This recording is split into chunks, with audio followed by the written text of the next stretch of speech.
Hello students, my self dietitian and exercise therapist Gautam जानी from FGIIT। आपकी special request के ऊपर हमने बहुत ही जल्दी एक नए टॉपिक के ऊपर वीडियो लॉन्च किया है। ये वीडियो जो है वो है रेज्यूमे के ऊपर, how to make your own resume. Resume क्या है तो कि रेज्यूमे एक ऐसी चीज़ है जो आपसे पहले आपके एम्प्लॉयर आपके इंटरव्यूअर के पास पहुंच जाती है। मतलब आपका सीधा रिप्रेजेंटेशन ये रेज्यूमे होता है। तो जैसे मैंने लास्ट टाइम कहा था, first impression is last impression, तो resume is actually your first impression. Resume कैसे बनाते हैं और रेज्यूमे में क्या क्या गलतियां नहीं करनी चाहिए, ये मैं आपको आज सिखाने वाला हूँ।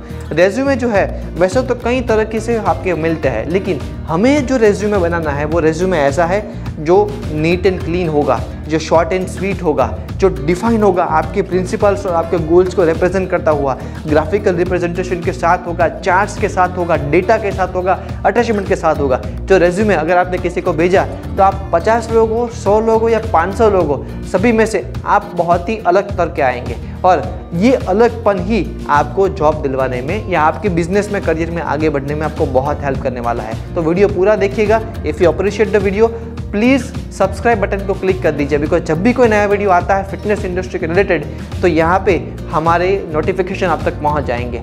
Let's start. हमारी जो पहली स्लाइड है वो हम देखते हैं। हमारा जो रेज्यूमे है वो इस तरह का ग्राफिकल रिप्रेजेंटेशन के साथ होना चाहिए। तो हमेशा देखिए, वो जो पुराने ज़माने में रेज्यूमे थे उसका समय चला गया। हमेशा रेज्यूमे जो है उसके कुछ नियम होते हैं, उसमें से मैंने कुछ नियम आपको आगे बताए, वो हम 1 बाय 1 चर्चा करते हैं। पहला नियम होता है resume should be short and sweet. Short and sweet क्यों? अगर रेज्यूमे बड़ा हो गया तो सामने वाला बोर हो जाएगा उसे पढ़ते पढ़ते। सेकंड होता है resume should be neat and clean, मतलब नीट एंड क्लीन होना चाहिए। अगर ज़्यादा इसके अंदर लिखावट होती है और कुछ भी इमेज या फोटो नहीं होता, नीट एंड क्लीन नहीं है, एडिटिंग बराबर नहीं है, तो सामने वाले को मज़ा नहीं आता पढ़ने के अंदर, वो रिजेक्ट कर देगा और सीधा कचरे की टोपली के अंदर आपका रेज्यूमे मिलेगा आपको। तीसरा होता है resume should present your current goals and your principal and your ethics, कि आपके गोल्स क्या है, आपके एथिक्स क्या है, वो सारी चीज़ें उसमें होनी चाहिए। Resume should have your contact detail must. कई लोग क्या करते हैं, सब कुछ लिख दे लेकिन कॉन्टैक्ट डिटेल नहीं लिखते। तो contact details, education, qualifications and ऐसी कई सारी चीज़ें जो आपके बारे में एक पोर्ट्रेशन दे सके। Okay, and last but not the least, resume should with all the attachments, मतलब रेज्यूमे के अंदर अटैचमेंट होने ज़रूरी है। जैसे कि अगर आप रेज्यूमे लेके जाते हैं तो अपने क्वालिफिकेशन है, मार्कशीट है, सबका अटैचमेंट होना बहुत ज़रूरी है। अब इसी के ऊपर कई ज़्यादा मिस्टेक करते हैं लोग। जैसे अगर आप देख सकते हैं यहाँ पे, तो 5 मिस्टेक ऐसी है जो मिस्टेक रेगुलरली लोग करते हैं रेज्यूमे बनाते समय, और अगर वो मिस्टेक की तो इस तरह से रेज्यूमे जो है आपका फट जाएगा। और आपको स्पेशली पहली बार जब जॉब के लिए जाते हैं तो रेज्यूमे फटता है तो जो दुख होता है वो बहुत ज़्यादा होता है। तो आप समझिए, एक्सपीरियंस में बता रहा हूँ। तो इसीलिए रेज्यूमे जो है that should be well defined. Let's see, पहली मिस्टेक क्या होती है। तो पहली मिस्टेक होती है कि भाई जो रेज्यूमे है वो रेज्यूमे आप बहुत ही लंबा बनाते हैं। Okay, make resume too long. आप देख सकते हैं यहाँ पे, देखो इतना बड़ा रेज्यूमे बना दिया है आपने। अब इतने बड़े रेज्यूमे के अंदर स्पेसिंग नहीं है, ना कोई फोटो है, ना कोई ग्राफिकल रिप्रेजेंटेशन है, ना कोई लाइन के बीच में स्पेसिंग है, जगह नहीं है। अब सामने वाला पढ़ेगा तो क्यों पढ़ेगा इस चीज़ को? आज के ज़माने में लोगों का अटेंशन स्पान जो है वो ऐसे चेंज होता है ड्यू टू सोशल मीडिया। तो इसीलिए रेज्यूमे जो उसे इंटरेस्टिंग बनाना ज़रूरी है और थोड़ा शॉर्ट रखिए। बहुत लंबा रेज्यूमे की ज़रूरत नहीं पड़ती आज के ज़माने में, जितना कम होगा उतना ज़्यादा अच्छा है। उसके बाद होता है right wrong information on resume. लोग क्या करते हैं कि अपने अच्छा दिखाने के लिए गलत गलत इन्फॉर्मेशन डाल देते हैं। जैसे कि फॉर एग्जांपल, अगर आप कोई मास्टर स्पेशल पॉपुलेशन के मास्टर नहीं है, आपको डायबिटीज़, थायराइड, PCOS, इनका डाइट या एक्सरसाइज प्लान डिज़ाइन करना नहीं आता, आपने लिख दिया। जब ऐसे पेशेंट आएंगे और उनको दिक्कत आएगी तो आगे चल के कौन रिस्पॉन्सिबल है? इसीलिए हमेशा आपकी स्किल और आपकी क्वालिफिकेशन, ये 2 चीज़ें ऐसी है जो सही लिखिए। बाकी सारी चीज़ें तो मोस्टली लोग सही लिखते हैं, लेकिन 2 चीज़ें जो है वो सही होनी खास ज़रूरी है। बिकॉज अगर ये सही नहीं है तो एम्प्लॉयर जो है वो आपको हायर कर लेगा या क्वेश्चन ऐसे पूछ लेगा जो आपको नहीं पता है, नहीं आते हैं। इसीलिए हमेशा जितना हो सके उतना ट्रूथ लिखने की कोशिश करें। हाँ, थोड़ा एग्जैजरेट करने की आदत होती है सबको, वो ठीक है, लेकिन बिल्कुल ट्रूथ होना चाहिए आपके रेज्यूमे के अंदर। थर्ड मिस्टेक होती है forget all the attachments which are necessary enter resume. अब देखिए, रेज्यूमे जब बनाते हैं ना तो आपको अटैचमेंट लगाने होता है। अटैचमेंट मतलब कौन से अटैचमेंट होते हैं? तो कि क्वालिफिकेशन है तो आपको उस क्वालिफिकेशन की सारी मार्कशीट या वैसे चीज़ें कि जो उसका प्रमाणित करते हैं कि आप यहाँ से प्रॉपरली सर्टिफाइड है, वो लगानी पड़ेगी। ओरिजिनल भी और डुप्लीकेट भी। आधार कार्ड एक कंपलसरी होता है कि आपका प्रूफ है, ये आपका रेजिडेंस प्रूफ है, आपका पहचान है वो। ओके, तो Aadhaar card is very important. Third होता है कि भाई आपने कोई अचीवमेंट ली है तो अचीवमेंट वगैरह ली है, कोई अवार्ड अगर आपको मिला है तो उसके फ़ोटोज़ है, उसके सर्टिफिकेशन है, वो भी डालने ज़रूरी है। तो ये 3 चीज़ें ज़रूर से होनी चाहिए। चौथी चीज़ होनी चाहिए, अगर आपने प्रीवियस कोई जॉब की है तो प्रीवियस जॉब कहाँ पे की है, कब की है, उसका रेफरेंस, वो डेटा डालना ज़रूरी है। तो ये सारी चीज़ें आपको ऐड करनी ज़रूरी है रेज्यूमे के साथ। तो एक फ़ाइल बनाइए या तो उसके साथ अटैचमेंट कर दीजिए स्टेपलर पिन लेकर, कि जिसकी वजह से सामने वाले को सभी इन्फॉर्मेशन मिल सके और वो प्रूफ चेक कर सके कि हाँ ये बंदा जो है वो जेन्युइन है। इससे आपके चांसेस नहीं तो 20-30% बढ़ जाएंगे और इससे आपके सिलेक्ट होने के चांसेस भी बहुत अच्छे होते हैं। नेक्स्ट हम आगे बढ़े, अगर हमारा फोर्थ मिस्टेक क्या होती है, तो फोर्थ मिस्टेक होती है show your self a boring person. मतलब अगर आप अपने आप को सेल्फ बोरिंग बताएंगे कि भाई जो रेज्यूमे में जो लिखा हुआ है वो वही स्टैंडर्ड चीज़ें हैं, रीडिंग है, राइटिंग है, म्यूज़िक है, मुझे पसंद है, तो वही चीज़ें जो है सामने वाले को इम्प्रेस नहीं करने वाली। तो आपका रेज्यूमे जो है और आपके अंदर भी ऐसी कुछ स्किल्स होनी चाहिए जो थोड़ी सी इंटरेस्टिंग हो, और वही स्टैंडर्ड चीज़ें नहीं होनी चाहिए। जैसे कि फॉर एग्जांपल आपको कोई स्पोर्ट्स खेलना पसंद है और वो स्पोर्ट्स में आपकी मास्टरी है, लेकिन आपका जो ड्रीम है वो एक अच्छा पर्सनल ट्रेनर बनना है, अच्छा न्यूट्रिशनिस्ट बनना है, तब वो स्पोर्ट्स को आइडेंटिफिकेशन स्पेसिफिकली कर सकते हैं कि ये स्पोर्ट्स आप कब खेलते हैं, आपने कहाँ तक खेला है, उसमें कितने आपके अचीवमेंट्स है, that represent your willingness to participate in different activities. तो जनरली जो कोई कॉर्पोरेट कल्चर होता है या कोई जिम होता है या कोई सेंटर होता है या कोई डाइट क्लिनिक है, वहाँ पे भी ऐसे कई सारे प्रोग्राम्स होते हैं। तो जब वो प्रोग्राम होगा तब वो याद रखेंगे कि ये जो पर्सन है, ये पर्सन इसमें इंटरेस्टेड है, तो इस पर्सन को मैं रिस्पॉन्सिबिलिटी देता हूँ मैनेज करने की। और क्या पता कि ऐसी एक रिस्पॉन्सिबिलिटी से आप आगे बहुत बढ़ सकते हैं, बिकॉज वो अगर कोई रिस्पॉन्सिबिलिटी में मैनेजिंग आपको टास्क मिलता है, आपने अच्छे से उसे फुलफिल किया, तो सारे क्लाइंट्स, सारे आपके सुपीरियर्स इतना खुश हो सकते हैं कि आपको प्रमोशन दे दे। तो छोटी छोटी चीज़ें बहुत मैटर करती है, वो ध्यान रखिएगा आप।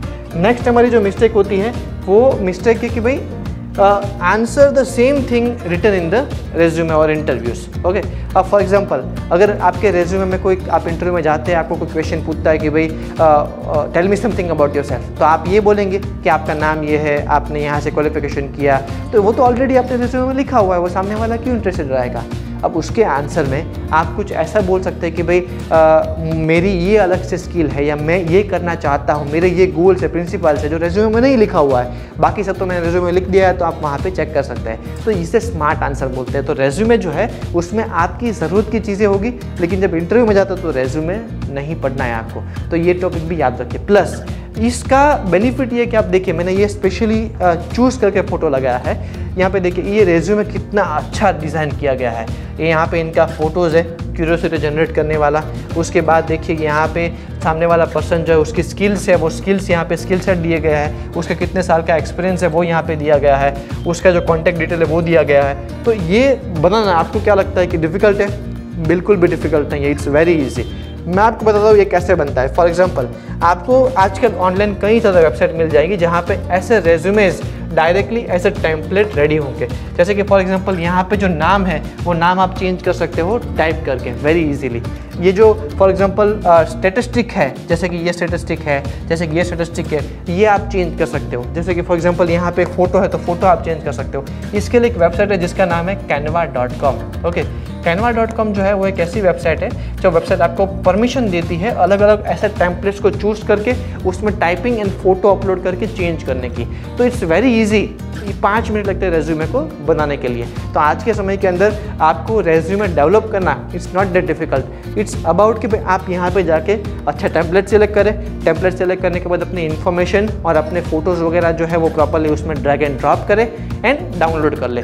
5 मिनट का काम है। तो आप बहुत ही अच्छा ग्राफिकल रिप्रेजेंटेशन वाला रेज्यूमे बना सकते हो। अलग अलग फील्ड के रेज्यूमे होते हैं, फिटनेस इंडस्ट्री के अलग है, डाइटिशियन के से अलग होते हैं, डॉक्टर्स के अलग होते हैं, तो आप उसमें बाइफोगेट भी कर सकते हैं। थोड़ा आगे बढ़ते हैं। रेज्यूमे में एक और टॉपिक की बात करें तो कौन सा रेज्यूमे अच्छा होता है, कौन सा रेज्यूमे बुरा होता है, वो आपको पता होना चाहिए। एक मैं आपको कंपैरिजन यहाँ पे दिखा रहा हूँ। आप यहाँ पे देख सकते हो कि ये जो रेज्यूमे है, ये रेज्यूमे एक बुरा रेज्यूमे काउंट होता है। क्यों? कितनी दिक्कत है देखिए। इसके अंदर जो है स्टैंडर्ड वही चीज़ है कि जो 1990s में होती थी। ओके, अब देखिए यहाँ पे ना कोई राइटिंग है, ना कोई फ़ोटो है, ना कोई ग्राफिकल रिप्रेजेंटेशन है, तो ये देखने में अच्छा नहीं लगता है। सबसे पहली बात, इसकी बहुत ही एडिटिंग करने की ज़रूरत है। तो और इसमें अटैचमेंट्स वगैरह जो है वो करने होते हैं, साथ साथ में इसके अंदर जो है वो आपकी स्किल्स वगैरह जो है वो स्किल्स वगैरह आपने क्या किया है उसके साथ साथ वो डिफाइन करना ज़रूरी होता है, वो यहाँ पे मिसिंग है। तो ये सारी चीज़ें जो है यहाँ पे you need to edit, that will actually enhance your resume capability. अब देखिए यहाँ पे सारी चीज़ें बहुत ही अच्छे से ग्राफिकली रिप्रेजेंट है। आप यहाँ पे देख सकते हो उनका एजुकेशन है, यहाँ पे देख सकते हो उनका एक्सपीरियंस है, उसमें भी एक्सपीरियंस कहाँ पे है सारी चीज़ें प्रॉपर्ली मेंशन है। प्लस यहाँ पे आप देख सकते हो उनकी क्रिएटिव डिटेल्स के साथ उनकी स्किल्स कितने % है वो यहाँ पे लिखा गया है। मतलब इसे बोलते एक अच्छा रेज्यूमे। तो this is not a good resume. अगर आप लेके जाएंगे तो आप वही कैटेगरी में आएंगे जो 50 और लोग बैठे हैं बाहर। अगर ये लेके जाएंगे तो थोड़ा सा आप अलग दिखेंगे। और इसके आगे मैंने और भी टेम्पलेट आपको दिखाया है कि रेज्यूमे कैसा होता है। तो दिस इज़ अबाउट रेज्यूमे। इतनी चीज़ों का ध्यान रखना ज़रूरी होता है। एक अच्छा रेज्यूमे आपको कॉन्फिडेंट शो करता है। ओके, एक अच्छा रेज्यूमे आपको पावरफुल शो करता है। तो रेज्यूमे हमेशा अच्छा होना ज़रूरी है, बिकॉज आप कितनी भी तैयारी कर ले, रेज्यूमे इज़ लाइक आपने पूरे साल तैयारी की है लेकिन एग्ज़ाम में आपने कुछ भी नहीं लिखा। इसी तरह से आपने अपने ऊपर बहुत मेहनत की लेकिन रेज्यूमे अच्छा नहीं बनाया तो कोई काम का नहीं है, बिकॉज आप वहाँ तक पहुँच ही नहीं पाओगे। ओके, तो रेज्यूमे कैसे बनाते हैं उसकी मैंने लिंक नीचे डाली है। ओके, कुछ टेम्पलेट्स मैंने डाले हैं, वहाँ से अपना रेज्यूमे बना सकते हो। रेज्यूमे बनाने में कोई दिक्कत आती है तो हमारे करियर काउंसलिंग सपोर्ट में नीचे दिए गए नंबर पे आप कॉल कर सकते हैं।